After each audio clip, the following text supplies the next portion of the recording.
नमस्कार दोस्तों, मेरा नाम है नीरू। खौफ की रात की चैनल पर आप सभी का स्वागत है। आशा करती हूँ आप लोग अपनी अपनी ज़िंदगी में स्वस्थ होंगे, मस्त होंगे। आज की बात जो मैं करने जा रही हूँ, आजकल की दुनिया में ये सब बहुत ज़्यादा हो रहा है। काला जादू, काला जादू जो होता है वो किसी भी तरह का होता है। आजकल आप लोगों को पता ही है कि जलने वाले बहुत लोग हैं दुनिया में। हमसे नॉर्मल गरीब हो अमीर हो, सभी से जलने वाले लोग बहुत हैं। तो अगर काले जादू का सही समय पर पता चल जाए तो उसका इलाज है, लेकिन अगर काला जादू जिसने किया है और पता नहीं चलता है तो फिर बहुत ही खतरनाक हो सकता है ये काला जादू।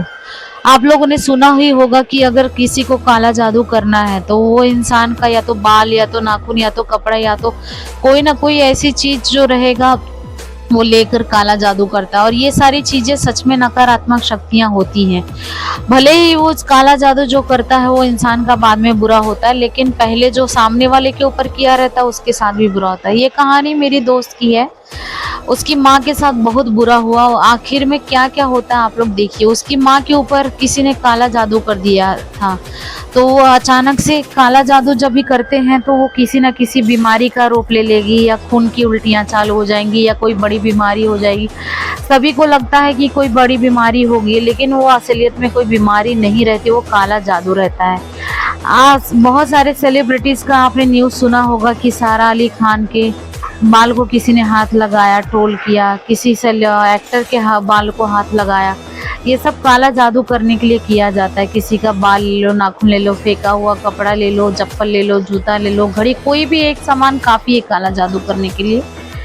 और जो भूतों से ज्यादा खतरनाक होता है, भूत जो होते हैं हमेशा डराते वराते हैं पर जान से नहीं मारते, लेकिन काला जादू करवाने वाला इंसान हमेशा सामने वाले का जान ही लेना चाहता है।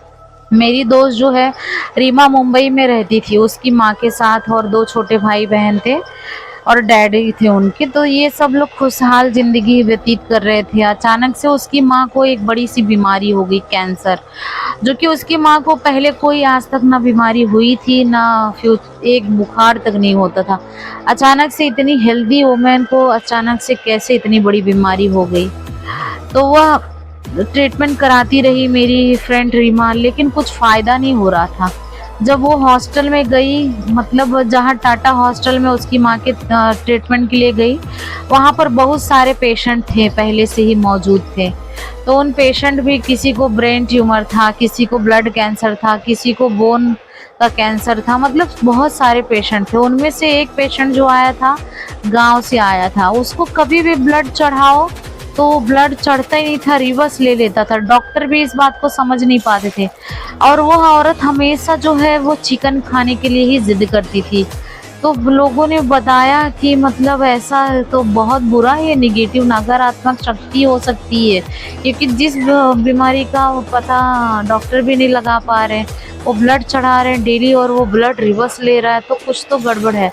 बाद में पता चला कि उस औरत के ऊपर काले जादू का साया था और इलाज कोई काम नहीं आया, गांव में चली गई और वहां पर उसकी मौत हो गई। हालांकि हम बात कर रहे हैं रीमा की। रीमा की माँ तो वहाँ हॉस्टल में 2 महीने के बाद ठीक तो हो गई, फिर वह गांव चली जाती है। यूपी में उसका गांव था। यूपी में गांव में जाती है, एंजॉय करती है, बहुत सारे लोगों से मिलती विलती है। तो उसके बाद मुंबई चली आती है। मुंबई जब आती है तो पता चलता है कि बहुत ज़्यादा वो जो कैंसर की बीमारी थी, ठीक तो हो गई थी थोड़ा, लेकिन गांव जाने के बाद और बहुत बढ़ गई है। यह देखकर रीमा बहुत रोने लगती है। रीमा की माँ के साथ सभी लोग घर वाले बहुत टेंशन में रहते हैं। और रीमा की माँ बोलती है, हे भगवान, मैंने तो आपका बचपन से लेकर आज तक पूजा किया, मेरे साथ ऐसा क्यों किया? मुझे कभी भी सुख शांति नहीं मिला, आपने भी नहीं दिया और इस समाज वालों में नहीं दिया। ना मुझे पति का सुख मिला, ना मुझे माँ बाप का सुख मिला, आपने ऐसा क्यों किया? फिर अचानक से रीमा की माँ को ब्लीडिंग चालू हो जाता है। मतलब वो बैक साइड से ब्लीडिंग इतना होता कि दवा से ट्रीटमेंट के बाद भी कुछ पता नहीं चलता है। फिर अचानक से रीमा रोते रोते, अचानक से रीमा की माँ की तबीयत रात को खराब हो जाती है, पैर काम करना बंद कर देता है। उसके बाद रीमा अपने, जैसे ही सुबह होती है, सुबह के 7:30-8 बजते हैं, रीमा अपनी माँ को लेकर टाटा हॉस्टल जाती है, हॉस्पिटल जो मुंबई का सबसे बड़ा हॉस्पिटल है। वहां पर जाने के बाद डॉक्टर बोलते हैं कि अब इस औरत को बचाना नामुमकिन है, क्योंकि ब्लड चढ़ाएंगे, ब्लड भी काम नहीं आएगा, इनकी मौत 1 दिन या 2 दिन या 3 दिन में हो जाएगी। ये सुनकर रीमा के भाई बहन जोर जोर से रोने लगे। रीमा रोने लगी। अब उसके बाद डॉक्टर को कितना रिक्वेस्ट किया, प्लीज डॉक्टर मेरी माँ को बचा लीजिए, लेकिन डॉक्टर कहने लगते, रीमा अब तुम्हारी माँ की जान नहीं बच सकती है, सॉरी मैं नहीं बचा सकता, उनका लास्ट स्टेज है बेटा, अब कोई कुछ फायदा नहीं है। ये सुनकर रीमा के पैरों तले जमीन खिसक जाती है। रीमा की माँ को भी मरना नहीं था। वो बोलती है, हे बेटा मुझे बचा ले, मुझे जीना है बेटा, डॉक्टर को बोल।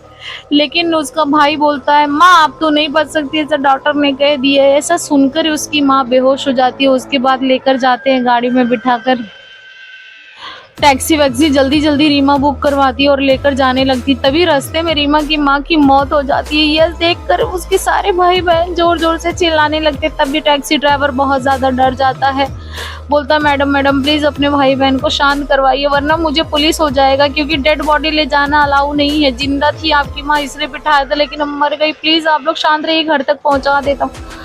तभी रीमा अपने पापा को फोन करती है, सारी घटना बताती है। तभी ये सुनकर उसके पापा का दिल टूट जाता है। उसके पापा को कोई गांव वाले जब सुनते हैं तो उनमें से कोई बताता है कि आपकी बीबी के साथ ऐसा जो हुआ है वह काला जादू किसी ने किया था। अचानक से किसी के साथ ऐसा नहीं होता है, 1 साल में बीमारी आती है, 1 साल में मौत हो जाती है अगर काला जादू किया होता है तो।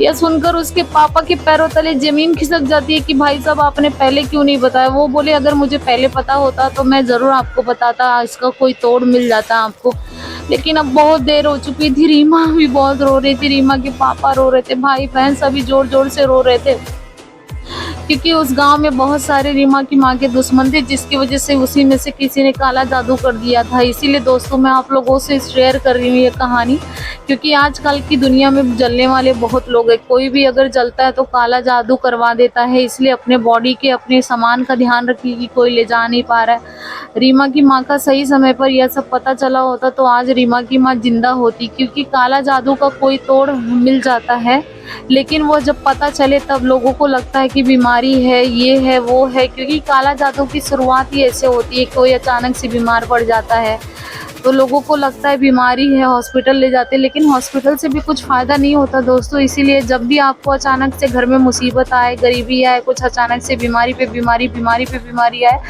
तो आप तुरंत ओझा सोखा वगैरह के पास जाएं, क्योंकि आपके घर पे कोई काला जादू करवा कर रखा है, जिसकी वजह से आपकी तरक्की नहीं हो रही है, कुछ नहीं हो रहा है, आपके ऊपर काला साया आपके घर के ऊपर है। अगर रीमा की माँ तो नहीं बच पाई, लेकिन आपके घर में ऐसी घटना होने से पहले आप लोग बचा सकते हैं। तो आशा करती हूँ आप लोग को ये सच्ची घटना पर आधारित कहानी अच्छी लगी होगी। तब तक के लिए टाटा बाय बाय।